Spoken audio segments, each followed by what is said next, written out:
Welcome back, guys, to another episode of the Health Mastery Show. As usual, and for the foreseeable future, I am your host, McDonald, and I want to say thank you so much to everybody who's listened to the first two episodes. We had a bit of technical issues in post-production in the last episode. Kind of sounded like myself and Lyle were trying to jump over each other and, try to get the last word in, but we weren't actually speaking over each other. It was just some issues, but nonetheless, I want to appreciate all the feedback, and I really appreciate that when people reach out to me and they give me topics or they just say what they liked or what they didn't like. So please continue to do that.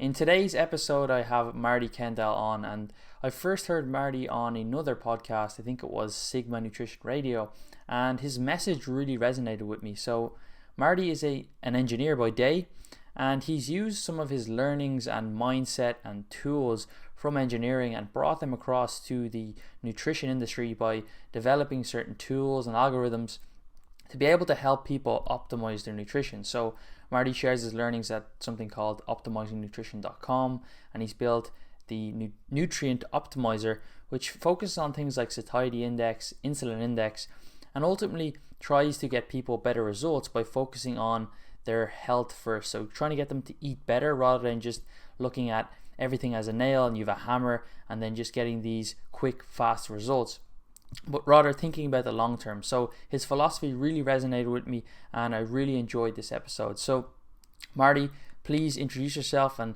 let me know how you got into this.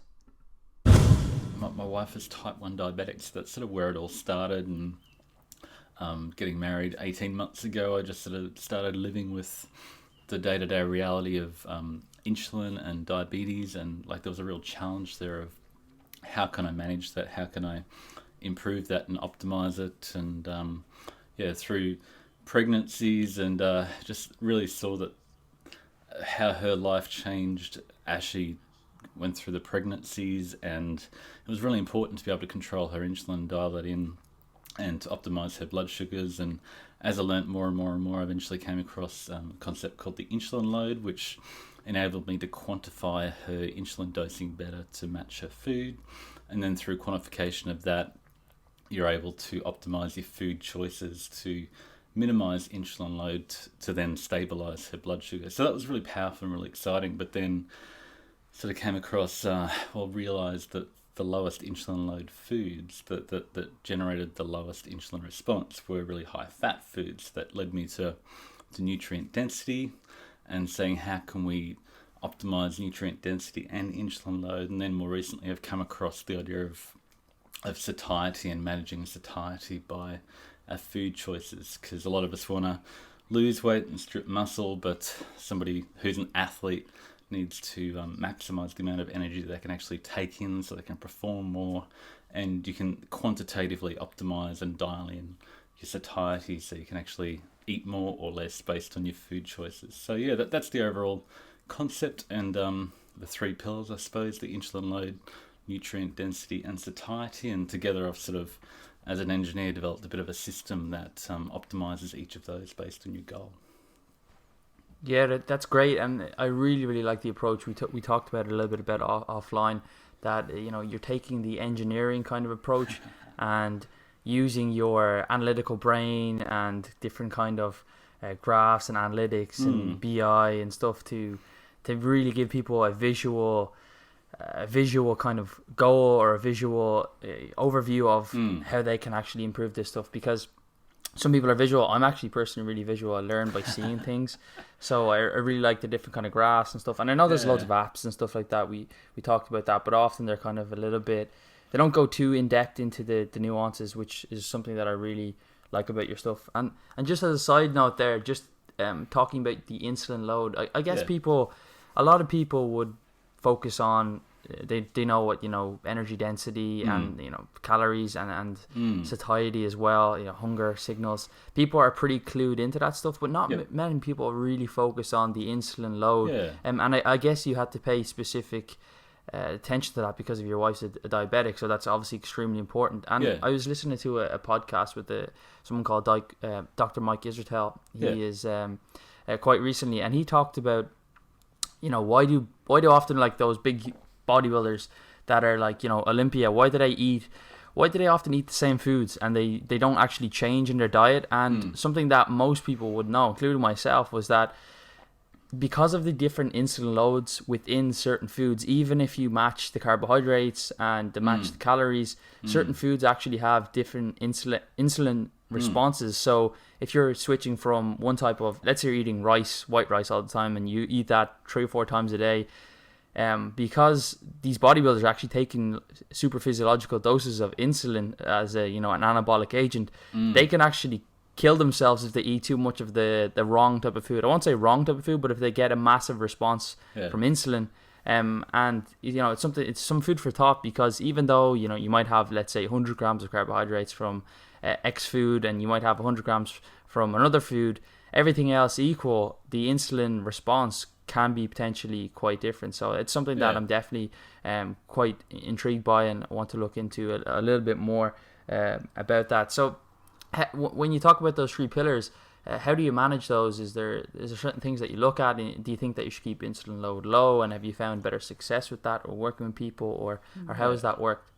Yeah, I suppose for insulin load, it's mainly important for people with diabetes, and particularly those injecting insulin. And there's a lot of talk about the carb insulin hypothesis, and to a large extent for most people that's completely irrelevant, because if you're actually injecting insulin, like my wife or a bodybuilder who's trying to get really big, what that insulin does, it's like a brake on the liver that holds back all your energy. It's really anti-catabolic.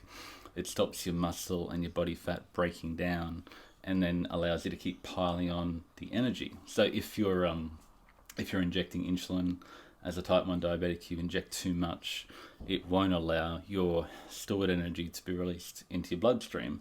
So you really get hungry and you have to eat more. So that insulin does really generate more calorie intake. You end up eating more because of that insulin you've injected. But for most people, it's largely irrelevant. And, the carbs don't generate insulin. It's really the excess calories, because if you're eating a low satiety diet, you'll just end up eating more and more and more. And that raises insulin, which really just says, well, I've got heaps of energy coming in through your mouth. You don't need any more food or energy to be released from your stores. So you just, you shut off your release of energy from your body until you use up all the food that's coming in from your mouth and in your bloodstream. So really the way to control insulin for the general population is just really to find a way to not eat so much, which is really what the satiety concept is about. And then nutrient density is really tightly related to satiety. And so really for most people, it's a matter of saying, well, what are you eating? What foods, what nutrients you're not getting enough of? And let's fine tune our diet to make sure you're getting the foods that give you more of those harder to find nutrients. Yeah, I think there was a study done last year, I believe, out of Stanford University, I think by Gardner and colleagues, I can't remember, where they matched insulin, high carb versus low carb, and it was an isocaloric diet, so same calories, and over the course of a year in these otherwise healthy individuals, the weight loss was pretty much the same. But it's still something of interest to look into in terms of the way the insulin works. So as I suppose an opposite effect to glucagon, which helps release energy.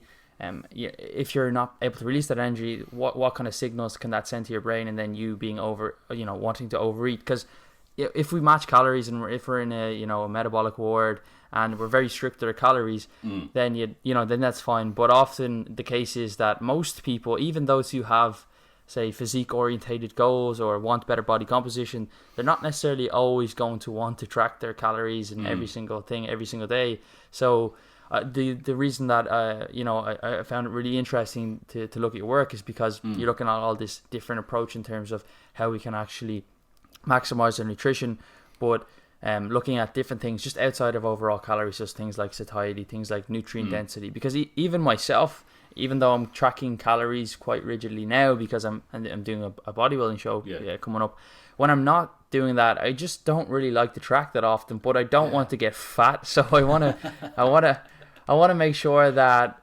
I'm eating off based on my hunger signals that my body's sending me, because obviously they're like it's a natural characteristic of our bodies that's developed and as we evolved.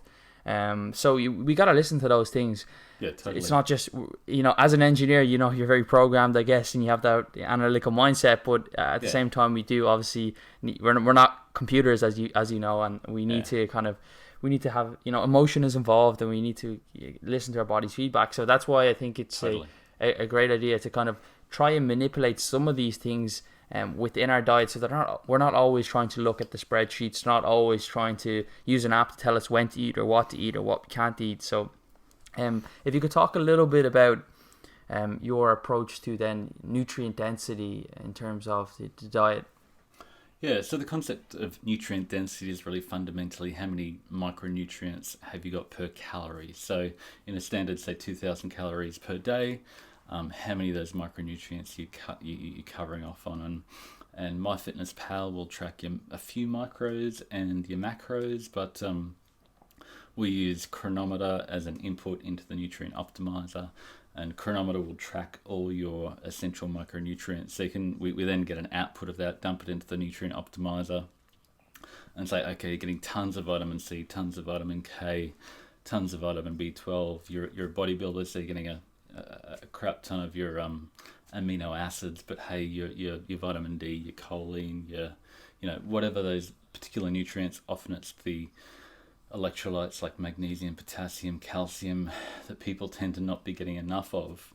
How do we boost those? What foods contain more of those?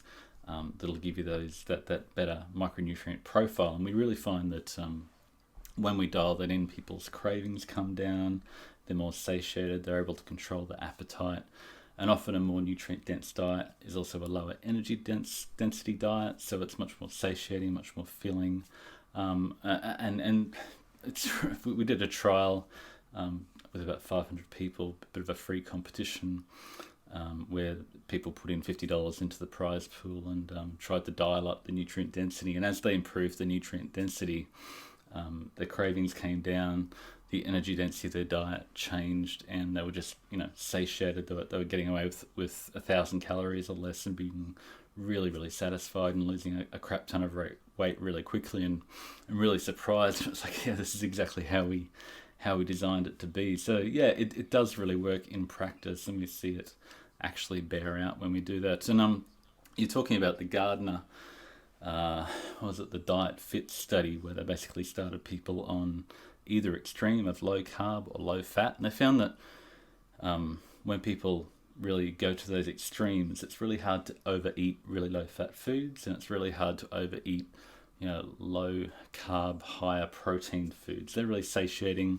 Really, you've got the foods that we're getting summer and the foods we get in winter, and the foods we get in autumn are these combinations of carbs and fat together, the breast milk or the acorns or the nuts, so those sort of foods that really rarely happen, and our body really goes, hey, it must be autumn, I need to prepare for winter, so we go into this binge mode. So that's really the essence of the satiety formula. We got 500,000 days of data from MyFitnessPal, ran the numbers, and really found that protein gives a positive effect on satiety, energy density gives a positive effect on satiety, so the bulkier food is more satiating, more fiber is more satiating, but it's the combination of fat and carbs together in sort of an unnatural combination that rarely happens in nature naturally, that is really, really hyper palatable and just seems to send this binge instinct to your body.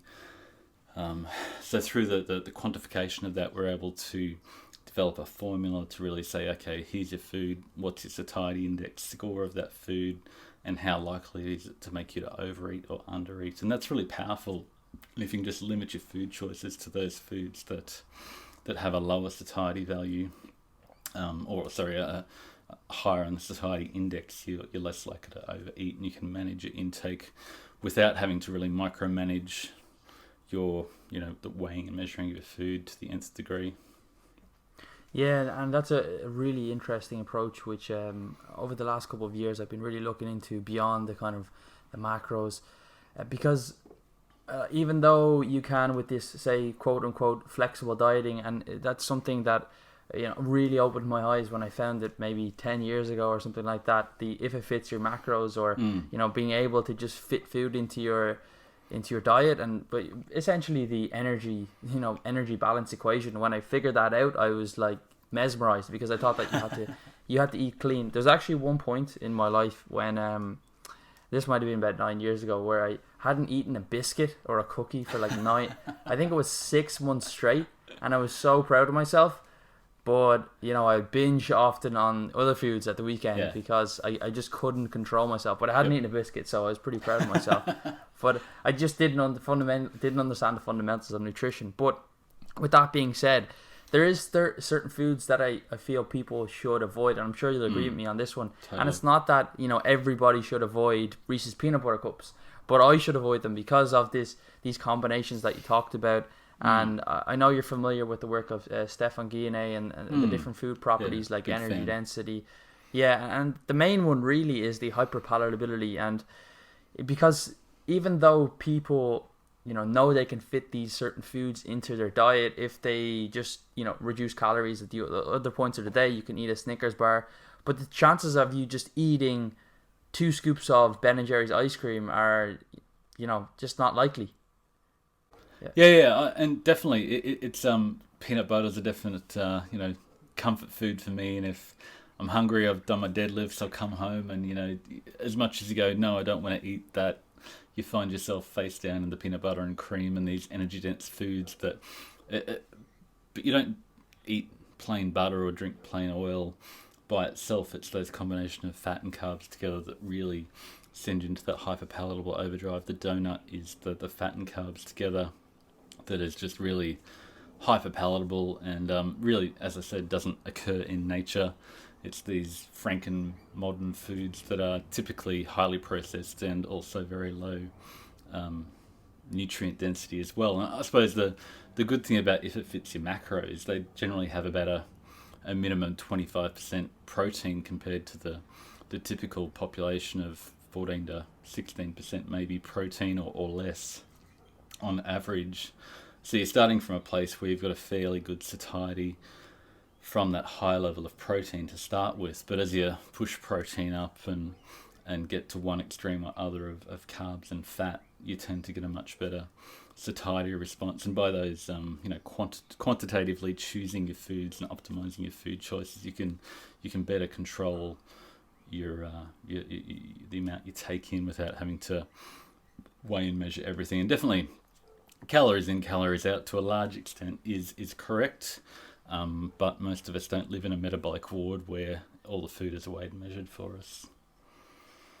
Yeah, so it's not really the combination of these foods that make us fat per se, because you're eating carbs and fats together, where you're going to have an insulin response, and then the insulin response will then shuttle the fat into the fat cells, which is kind of a redundant overview or insight into what people actually think happens. And people say, well, you should spread them, but it's more so the fact that we tend to overeat them because of these food properties that drive us to overeat. And it's an innate characteristic of our ancestors, so that we could actually eat more food when we didn't actually have food, and when we found it, we'd binge on that food, and that's normal because we'd eat every couple of days probably. But now we have a cupboard full of delicious foods, so if you're always putting yourself in these positions, it's actually very difficult and stressful. So my actual approach to it is, even though I know I can eat certain foods, I don't buy them, because I will just overeat on them. If they're in the cupboard, if they're in the fridge when you're hungry, especially if you're trying to diet and prep, you'll always eat them. And my wife, being type 1 diabetic, in January we had a weight loss challenge, and she was prioritizing these high satiety foods and meals, and it was really fascinating to see, because she was choosing the satiating foods, she had less calories, and her overall insulin requirement just plummeted at that trigger point as she switched from a normal diet to a really highly satiating diet. The insulin really followed the calories rather than the carbs driving insulin, which drives you to overeat. It's really the other way around, and people get the cart before the horse so much of the time with the whole carb insulin hypothesis. Yeah, that's pretty intriguing to see that insulin levels or requirements drop because of focusing on these higher satiety foods. Definitely. It's something actually that I'm focusing on at the moment, simply because I'm eating pretty low calories. For those of you listening, I'm competing in about 3 weeks' time, so my calories are quite low, and I eat some weird combinations of foods, not because of my taste, but for example, I eat almost every day. I'm eating sugar-free Jello, like a bowl of it, and it's simply for those brain signals, for to fill my gut up with really low energy density food but high food volume, so that I'm not hungry, so I'm not thinking about food all the time. I put egg whites in my oats, which sounds absolutely disgusting, and to be honest, it isn't that good. And yeah, it's not great. Sometimes even courgettes or zucchini, whatever you want to call it, there ends up being like more vegetables in my oats and more egg whites in my oats than actual oats. And I cook the crap out of them for like 20 minutes before I eat them, and it ends up being like pretty low calories, but I'm not as hungry if I just eaten oats. So you do some, but I mean, when you do focus on these things like satiety, less palatability, more suppose simple ingredient foods, even though that's not a requirement for fat loss, or it's not a requirement for body composition, it does help you not go crazy and maintain the goal. And obviously adherence to a certain calorie goal or calorie band is going to be the thing that drives your body weight, up or down. Yeah, they talk about sensory specific satiety, and it's the fact that the foods taste amazing and varied, and you've got the spicy and the salty and the sweet all together just send you into this hyperpalatable overdrive, and you eat more naturally. So the ultimate really question for me is, how do we manipulate our diet, not to be completely boring, bland and flavorless, but to make it so that we enjoy the food we have. Nutrient dense food is full of flavor. Really, nutrients send taste signals that light our brain up and reinforce us to eat those foods. But how do we make it sustainable, so it's healthy and will naturally lead us through our food choices to eat less? Yeah, and what do you think is going on there when we crave, or let's say we're eating a lot of food, they'll eat a lot of, say, fatty tasting foods or umami, and then you'll switch to something sugary and you'll eat as much as you want there, and then you'll switch back. I had an experience when I was like 19 or so. I lived in Canada for like 6 months, and it was the first time, and probably one of the last times actually, that I tried smoked weed. And it's legal now. It was kind of grey area back then, but anyway, that's for a different discussion. but yeah, so you can talk to the police about that. Yeah, so I don't know if they're gonna arrest you for something that you did many years ago. Well, actually, maybe they will, but anyway, moving on. Yeah. So I basically got the munchies, and I sat there with like 1 kilo of peanut butter, but also these sweet. They were like sweets or like these sugary kind of jelly things, and I would eat like a lot of the peanut butter, but then I would get sick of it, and then I would eat a lot of the sugary stuff, but then I would get sick of it. But if I kept switching between the two, I was able to consume which is a great feat, but I felt like absolute crap afterwards. Yeah, fascinating stuff. Yeah, I think alcohol is potentially like talk about the protein leverage hypothesis. Alcohol is even further up the oxidative priority chain, so you have to burn that off quickly, get really hot, and you have to oxidize it straight away. So I think potentially alcohol in and of itself is going to be very satiating, but it reduces your inhibition, so that primal urge comes out and goes, oh, the cookies, the peanut butter, the ice cream. Yeah. Oh yeah, I did have that thing in the back of the fridge that I forgot about. Let's go for that too. Yeah, I don't think telling someone to drink more alcohol is the best fat loss approach, to be honest. No, because it just no inhibitions. Yeah, I think that because alcohol because it's almost like a poison to the body, or like a foreign substance, our body needs to oxidize that. And I actually do personally, when I drink alcohol, the next day my face is so red, my blood pressure is through the roof, and my heart just is pounding. My body obviously just doesn't like it as much as some of the people. My mind likes it. I mean, I like to drink it, but my body isn't the biggest fan of it. Yeah, but I want to it just has to get rid of it from the system really quickly. It's basically jet fuel for your body. Yeah. Anyway, go on. Yeah, I wanted to get into your thoughts, Marty, on optimizing your nutrient density, so your Mm. vitamins, minerals, phytonutrients for body composition. So, Yep. how do you think that would play a part? And then your thoughts on recommended daily allowances, RDAs, versus what we should intake or Mm. would intake for optimal health, and not just getting in the bare minimum. Yeah, I've been doing a real interesting deep dive into all the micronutrients, doing a series on the blog about the functions of all the different vitamins and minerals and amino acids and fatty acids. And it's really fascinating. And they're all wound up in being able to oxidize and use all your fuels effectively. And they're all interrelated. And especially your B vitamins drive your ability to effectively and efficiently your mitochondria to burn the food you eat, the carbs, the fat, the protein, to actually use them for fuel. So in that regard, if you're a performance athlete, if you're in the gym, if you want to lift heavier weights, if you want to run faster, those nutrients are completely critical. And I think to a degree, we talk about the protein leverage hypothesis. I think there's a similar nutrient leverage hypothesis where we keep on eating food until we get the nutrients we need. We crave food. You hear about pregnant women who crave chocolate or some weird thing or even dirt to get the nutrients they need. They go crazy for pickles or whatever is at that particular point in time. And I think our body, without us really knowing, is craving those nutrients, and we keep on eating more. So if we prioritize the foods that have more of those nutrients, we just tend to be more satiated. And I've got about 25,000 days of data in the nutrient optimizer that people have uploaded from Chronometer, and going through all that, the nutrient that is particularly satiating, that it must be just that people typically don't eat enough of it in their diet, is potassium.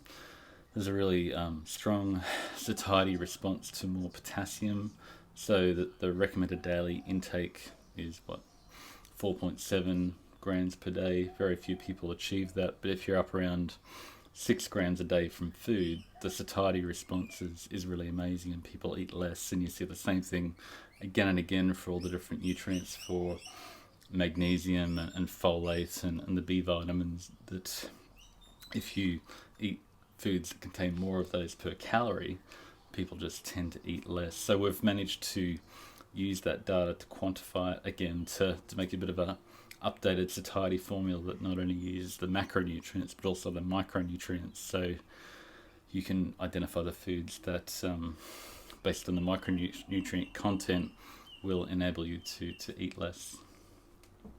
And Marty, do you have certain?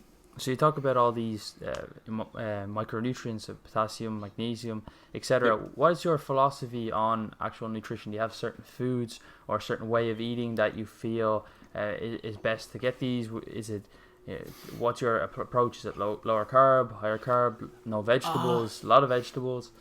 Yeah, I mean, I'm really diet agnostic, and I suppose that's the really exciting thing about the nutrient optimizer and looking in terms of nutrient density. Is it really cuts through the bullshit of nutrition, because so much of our food is just flavored and colored to make it look like it contains nutrition. But typically the one thing that all this focus on nutrient density excludes is the refined, really heavily processed grains and oils. So most of our diet these days is based around refined grains of some sort combined with refined vegetable oil, which just sends us into this, hyper palatable feeding frenzy, and we buy more, we eat more. And these foods are really cheap to produce, they're really low protein, and we don't know how many calories we're consuming because they just go down so easy. So that's the thing that really gets pushed out. I see benefits in a carnivore approach, I see benefits in a plant-based, vegan type approach, but really the optimal approach tends to have some combination of non-starchy veggies with plenty of seafood and meat, and really it depends on what your current diet is to what foods tend to be, need to be optimized for you at that point in time. So I've developed a whole lot of different food lists that say, if this is your goal, then these are the foods that are going to be more appropriate for you. But then we use the nutrient optimizer and then chronometer to say what are you currently eating and which foods will help you plug those nutrient gaps. So what kind of approach would you get if somebody wanted to eat better? They say used the tools, they found out foods that would be the best for them to eat, but maybe they're not eating that well right now. Would you just say just jump 2 feet in, or do you find from a psychological and sociological viewpoint that it's hard for them to kind of adhere to something or to stick to something longer term? Yeah, I don't know. Some people have seen just follow the numbers and dive straight in, but I think most people need to progressively introduce, let's try a green veggie that I've, haven't eaten any veggies forever, and let's learn to cook a meal at home. Let's try a high protein, high satiating breakfast. I think one step at a time, adding one new habit at a time is much more likely to be sustainable for the long term, which most people really need. So I definitely think we try to build incrementally new habits one upon another, sort of the James Clear sort of approach. I know you're a big fan of him, I am too, and definitely incremental improvement that then will make a lasting, sustainable habit that will get you through the rest of your life, not just that competition. Then you're going to binge and do an Eric Helms and be, some insane amount of weight heavier straight after the competition. Yeah, I mean, working with people who don't, they're not bodybuilders necessarily, but they want to improve their body composition. Common knowledge isn't, always common practice, and most people in the world, or at least in the Western world, know that if they want to improve their health, improve their body composition, they probably got to eat better than what they're currently eating. But yep. There just seems to be a point where people just can't do it. They can't stick to it. They'll go all in. They'll try to cut out everything that they enjoy from their diet. They'll be very, very rigid. I was one of these as well, and they'll just focus only on nutrient density, but not focusing on calorie density. So you'll see that they're not losing weight. This is more difficult. I don't eat any of the foods I like anymore. I'm only eating, very unprocessed single ingredient foods, and I'm not losing any weight. What's the point? And then they end up not making any progress. One approach that I actually like to use with clients is I don't necessarily get them to track any, let's say, low calorie vegetables like green vegetables, these kind of things. And I find that works a little bit better because when you cut calories from somebody, which may be necessary if they need to drop body fat, for a lot of people, that when you cut calories and you say, okay, well, you're eating less carbohydrates now, the first thing to go is usually vegetables, because they still want to eat those oats, they want to eat the rice, they want to enjoy their snack foods. So if you tell people that, okay, maybe don't track calorie or don't track your vegetables, but obviously still track to an extent your fruits and more starchy vegetables, they seem to just intake it a little bit more because it's a free food. And then once they get this habit built up and they're able to consistently eat 3-5 plus servings of vegetables per day, then you could say, well, okay, progress has stalled here a little bit. Why don't we start tracking some of these foods a little bit more, or look at how much of these foods you're actually eating? When I say you don't track your vegetable intake, are you eating 47 heads of broccoli per day? And Yeah, totally. We sort of take an approach of, here's a food list that you can start eating mostly off that food list. That'd be a great thing, and add more and more foods from that, and then here's some meals. But then ultimately we try to dial in nutrient density, which we can do quantitatively, and some people really want to do that and really thrive on that. Not everybody gets to that point, but if at that point you're doing the tracking for the sake of, let's make sure I'm getting enough magnesium from my diet and potassium from my diet, and which foods can I add to improve that. And you're not necessarily focusing on calories per se, but by focusing on calories, you really boost the satiety, and you'll naturally reduce your calorie intake. And then I suppose the last step, we've got a smart macros algorithm that then says, hey, you dial in your body fat, improve your lean body mass. Let's dial in your carbs and your fat and your protein. If you're losing too much muscle, you bring up your protein and bring down your fat and your carbs and sort of dial it in progressively. But not many people get to that micromanaged approach. I think probably your clientele, your audience might be the people who would get to that. But most mums and dads just want to, eat healthy foods that look colourful with their family and feel good about that and not be micromanaging it all the time. Yeah, I mean, I do try my best to move away from the approach with people who aren't necessarily doing like a bodybuilding competition or want to get extremely lean. And it's something that I'm actually working on at the moment, is a series of content on how to maintain single digit body fat, because people say that they want this, but when they realize what's actually involved in maintaining something like that, it starts to slowly become clear to them that, okay, maybe I don't want to be hungry a lot. Maybe I don't want to keep my activity levels up. Maybe I don't want to be eating at the same times and sleeping all the time. Maybe I don't want to not eat out every single day. So people often think that they want a certain thing, but in reality, they just really want to feel better. So the approach I do try to take with people who, and a lot of people I work with would be like, say, in corporate, etc., who have jobs, who need to be social, who want to drink out and drink alcohol out and enjoy foods out, and not necessarily be tracking everything or having that be quite restrictive. Because even with the flexible dieting approach, when people get too caught up in the if it fits your macros or flexible dieting and calorie tracking, I find that it becomes quite restrictive in itself, because if somebody doesn't know the exact macros of a food that they haven't cooked themselves, they won't eat it. And it's like, well, I'm following a flexible approach. It's like, yeah, you won't eat anything that you haven't cooked yourself or you don't know what the exact macros in. So it becomes quite restrictive in itself.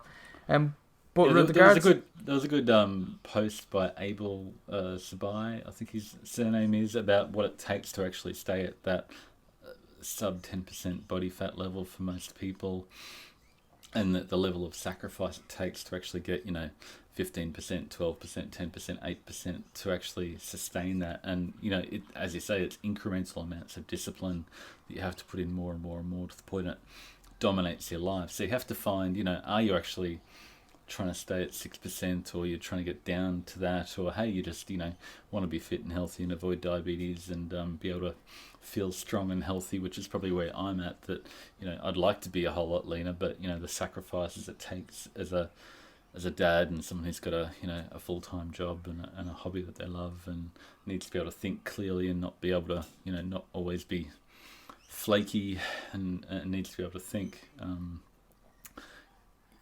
Maybe that extreme approach is not for you. So you need to find that balance point, definitely. And if most of the time, if you're starting a day with higher protein, highly satiating foods, you're going to be, better controlled overall, and maybe be able to have those splurges with your friends or your family occasionally, and not have to be completely racked with guilt. Just go, yeah, I've got more energy for my workout tomorrow morning, and get back into it. You don't have to be, completely racked with guilt because you're not going to be on a stage in 2 months.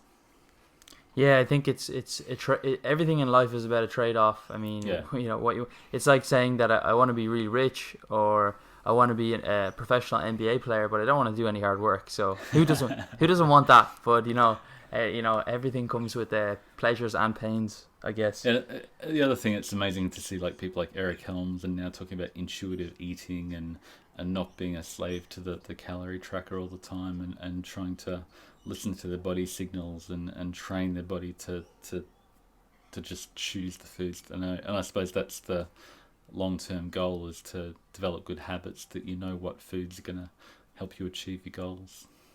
Yeah, and I think that's really the key. The thing you said there last is your habits, because we've kind of touched on everything here in this conversation, but 99.9% of the people in the world eat instinctively. And if we look at the Western developed world, most people do eat based off their hunger signals, but a lot of people are increasing their body fat, and there's a lot of obesity. So it's having the correct habits and learning quality nutrition, how to eat properly, how to what calories are, what macronutrients are. And I feel personally that you actually get that by going into a level of tracking for a while, because it teaches Definitely. you about calorie density, teaches you about satiety, it teaches you about protein, fiber, etc.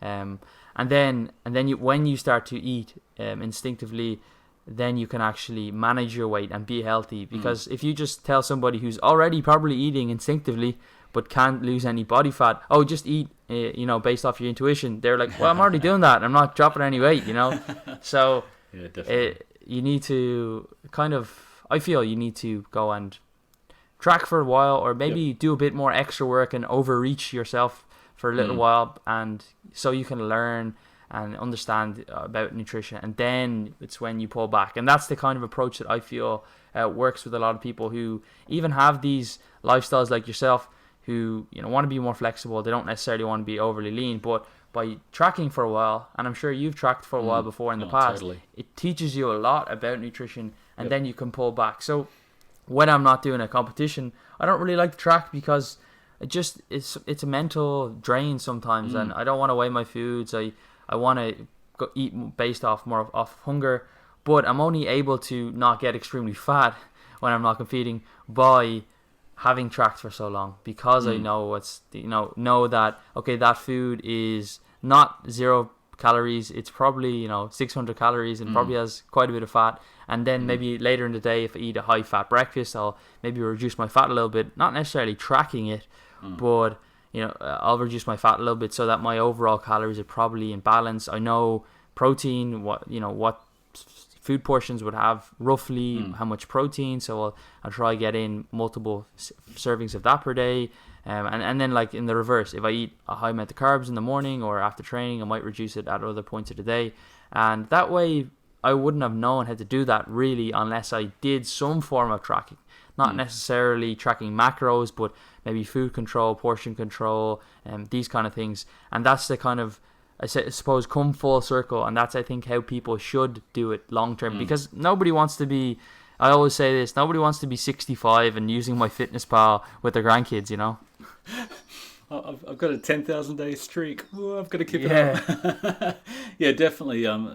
Food tracking is like training wheels, and you can learn about your macros and calories, and also I think from my point of view, the learning your macros and learning what foods you need to actually meet your micronutrient goals to get adequate and optimal is really powerful. And like you said, it eventually you've learnt those habits and you can back off, and then you go, hey, I'm gaining more fat than I needed to or wanted to. I'll get back on the train, put the training wheels back on for a little while, and be a bit more disciplined. And So finally, Marty, I wanted to touch on the topic of supplements versus food. So you're obviously pretty big on nutrient density and getting in a lot of good quality nutrition. But what are your thoughts on using supplements to aid that, or supplements in the diet in general, both for just general health and then sports performance? Yeah, definitely.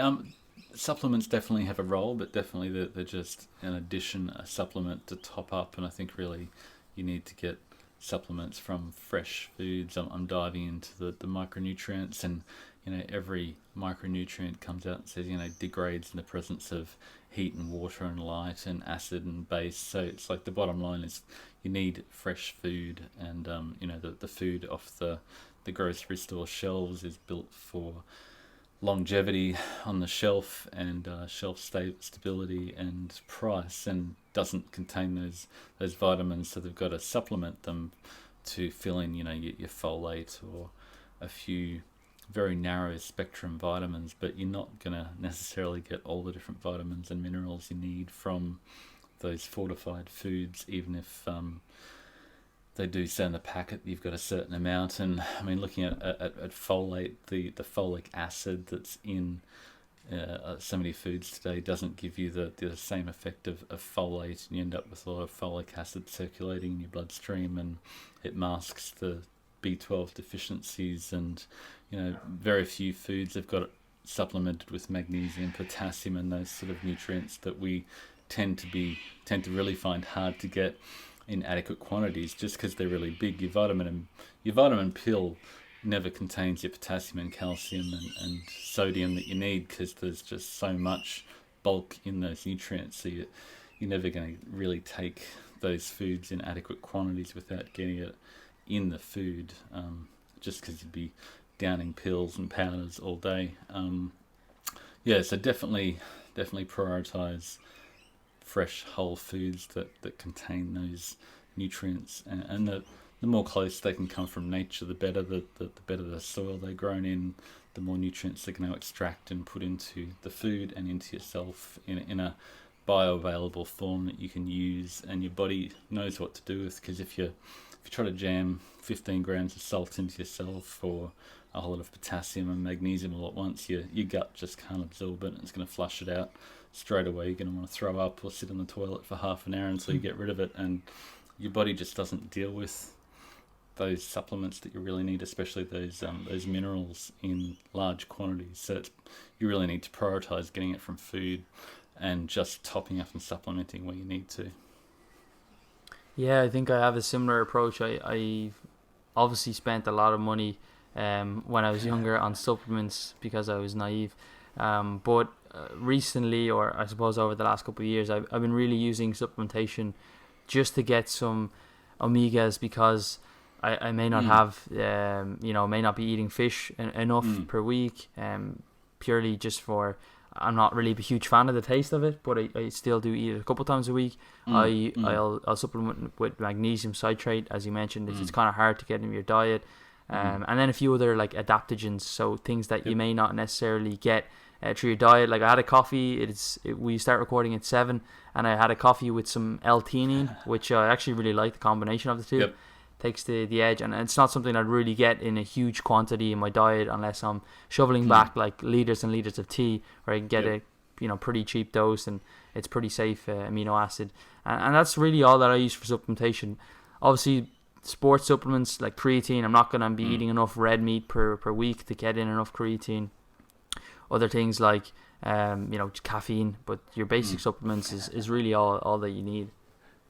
Yeah, definitely. I've just been, I saw you on Instagram, you're talking about 5-HTP and improvements in appetite and sleep because it boosts your serotonin, and 5-HTP comes from adequate tryptophan, and that works synergistically with all these other different vitamins that help you sleep and improve your appetite, and therefore you're not going to be craving and hungry and tired all the time and looking for junk food and carbohydrates. So, all these nutrients work synergistically together from whole foods. So you've got to prioritize that first, and the Soylent and all these fake food sort of products, but you never hear of anybody going, oh, all I ate was Soylent, look at me, I'm ripped and I look amazing and I'm really healthy and living forever. It's the people who learn to eat real food, that was recently in touch with the ground in some form, that tend to thrive and do the best. That's true. So it's really just an overall approach, just eating better and focusing on just better quality nutrition. Supplements aren't really going to do much. You did talk about the 5-HTP, actually. I ran out of that. It's something that I really like. It's for the mood. I find that my mood is a little bit better, obviously, because of that increase in serotonin. But there's some research that I was looking into that when consumed with food, it actually gives you a better satiety response. It doesn't fill you up necessarily, but you just seem to be more satisfied. So it's actually a pretty good tool potentially for people who are dieting. You can't actually buy it in Ireland. It's just it's regulated, but I go to the UK quite frequently, so next week I'm going to get some again. Well, Marty, thanks so much for coming on the call today. We're just coming up on time. So any final thoughts or recommendations? If I asked you what are your 3 or 4 tips for somebody who wants to optimize their nutrition, optimize their health, what would that be? Yeah, I suppose learn about the micronutrients in your food, and we've got a tool, Nutrient Optimizer. You can do a free report to work out your micronutrient and macronutrient targets, and it gives you a short list of foods and meals you can try. Get you started on the journey. We've got Optimizing Nutrition as well, which is where I'll do all my long form blog posts if you want to dive into a systematized engineer type approach to nutrition, which I enjoy, and it's really cool to have a number of other people follow along, and people that I respect enjoy that at least, and that's really fun. And love to connect with people online, and it's really been fun to chat to you, Adam, today. So there you have it, guys. That was a very interesting conversation with Marty, and we talked about things that people don't often think about when they think about their nutrition. They'll just look at calories and think it's just calories in versus calories out, but they'll often overlook things like satiety index or insulin index. And although insulin index may not be as important for your everyday person, if you're somebody who has diabetes, or you're overweight and obese, or you just have poor blood sugar management, potentially insulin index is something that you may want to look at. And it's definitely some food for thought for me as well. And if you want to learn more about Marty and his work, head over to optimizingnutrition.com. You can also join Marty's Facebook group, which there's thousands of people in there, and he posts in there pretty much every day with really good content, and that's in the show notes or the show description. And please do share this podcast if you found it useful with other people. You can tag me in your stories or wherever it is with my Instagram handle. It's at AdamMac192, and I'd really appreciate some feedback and of course a review for the algorithm as well. And I look forward to seeing you in the next show.